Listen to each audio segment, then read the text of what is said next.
노벨 문학상을 수상한 한강 작가에 대한 논란을 지피우는 세력이 있습니다. 그녀의 문학이 지닌 예술적 가치에 대한 평가를 넘어 한국 사회의 문화적, 이념적 갈등까지 포괄하는 문제로 확산시키려는 것입니다.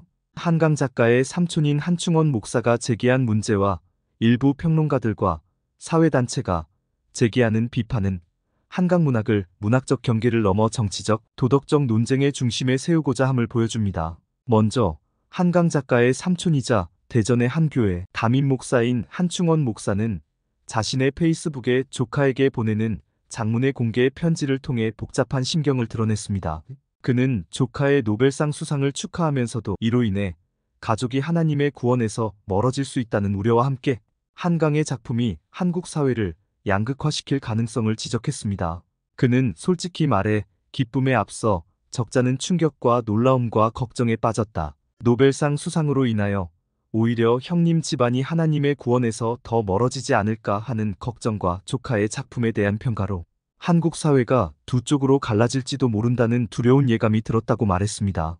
그의 주요 비판은 채식주의자에 등장하는 근친적 요소와 성적 묘사입니다. 한 목사는 이를 단순히 예술적 허용의 영역으로 보지 않고 사회적 윤리와 도덕의 파괴로 간주했습니다.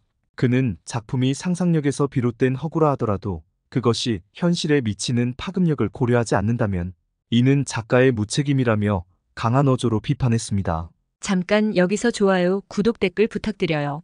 한 목사는 채식주의자에 등장하는 근친적이고 폭력적인 묘사들이 절제력과 분별력이 약한 청소년들에게는 유해할 뿐 아니라 폐륜적 관계를 미화하고 정당화하는 작품이 청소년들에게 악영향을 미칠 것이라는 우려를 제기하였습니다.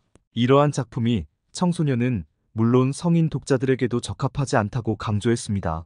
그는 소설은 허구이지만 현실을 기반으로 하는 글이다. 허구는 상상에서 오지만 그 상상을 글로 표현할 때는 책임이 뒤따른다며 상황윤리로 폐륜적인 것이 정당화된다면 모든 범죄 행위도 얼마든지 시적이고 서정적인 문체로 미화시킬 수 있다. 그것은 타락의 극치라고 했습니다. 이어 그는 형부처제의 관계 및 장면 묘사는 아무리 작품의 구성상 필수 불가결한 내용이라 할지라도 작품의 극히 일부라 할지라도 충분히 비판받을 만하다며 D.H. 로렌스의 소설 채털리 부인의 사랑도 그런 가학적이고 변태적인 묘사는 하지 않았다고 했습니다. 어떤 평론가는 한강의 이런 과감한 성적 표현들이 아마도 대학 시절 마광수 교수의 수업을 들은 영향 때문이라고 추측하기도 합니다. 이러한 내용이 수록된 작품이 노벨 문학상을 받았다는 사실 자체가 문학의 윤리적 기준을 낮추는 계기가 될 수 있음을 우려했습니다. 한강의 또 다른 대표작 소년이 온다와 작별하지 않는다에 대해서도 비판의 목소리가 높습니다. 한 목사는 이 작품들이 제주 4.3 사건, 5.18 민주화운동 등 민감한 역사적 사건들을 다루면서 한쪽 시각만을 부각하고 다른 측면을 소홀히 다룬다고 지적했습니다. 그는 이해관계가 첨예한 사건을 한쪽의 관점만으로 평하는 듯한 시각을 작품에서 드러내는 것은 굉장히 위험하다고 말했습니다. 그는 작가가 특정 이념적 관점을 작품에 투영하는 것은 문학이 갖추어야 할 공정성을 해치는 행위라며 이는 과거의 상처를 치유하기보다 오히려 갈등을 심화시킬 가능성이 크다고 말했습니다. 그는 공평한 자세로 써야 한다며 과거의 상처를 헤집지 말고 양쪽 피해자들을 위로하는 마음으로 써야 한다고 주장했습니다. 끝으로 한 목사는 내가 지금까지 조카에게 한 말들이 조카의 마음을 아프게 찌를 것을 생각하니 나도 이 편지를 쓰는 내내 가슴이 아파 몇 번을 울었다며 빛을 찾고 싶다는 조카에게 이제 참빛이신 예수 그리스도를 만나 위대한 작가가 되길 바란다고 덧붙였습니다.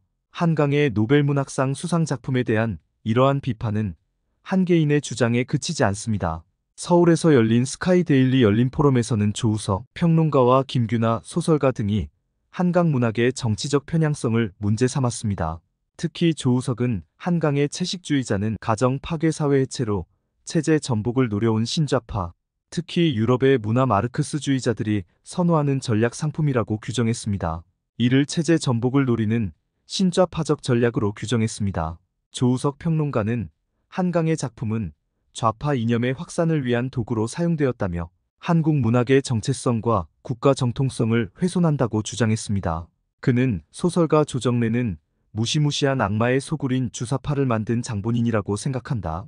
그러나 조정래가 40년 가까이 대한민국의 문학을 망친 역할이 열이라면 한강은 백천 그 이상이 될 것이라고 거칠게 비판했습니다. 김규나 소설가는 한강의 노벨상 수상이 어느 날 갑자기 나타난 현상으로 생각할 수 있지만 그렇지 않다며 노벨상 수상 후 벌어진 마녀 사냥을 시작으로 한강과 5.18, 4.3에 대한 성역화는 오랜 노력과 자본의 결과물이라고 개탄했습니다. 또한 김 작가는 문학은 작가의 정신세계와 가치관을 반영한다며 한강 문학이 좌파 이념에 경도된 한국 문단의 현실을 대변한다고 지적했습니다. 한강 문학에 대한 비판의 핵심은 예술과 윤리, 이념과 창작의 경계에 대한 논쟁으로 요약됩니다. 한강의 작품이 지닌 강렬한 상징성과 독창적인 표현은 문학적으로 높이 평가받는 반면 일부에서는 이러한 작품들이 독자들에게 부정적 영향을 미칠 수 있다는 점을 간과할 수 없다고 주장합니다. 이들은 한강의 작품이 문학적 가치를 넘어 정치적 선동의 도구로 사용될 위험이 있다고 경고합니다. 문학이 사회적 변화를 이끄는 강력한 도구가 될 수는 있지만 그것이 특정 이념을 과도하게 반영할 경우 오히려 사회적 갈등을 심화시키는 결과를 초래할 수 있다는 것입니다.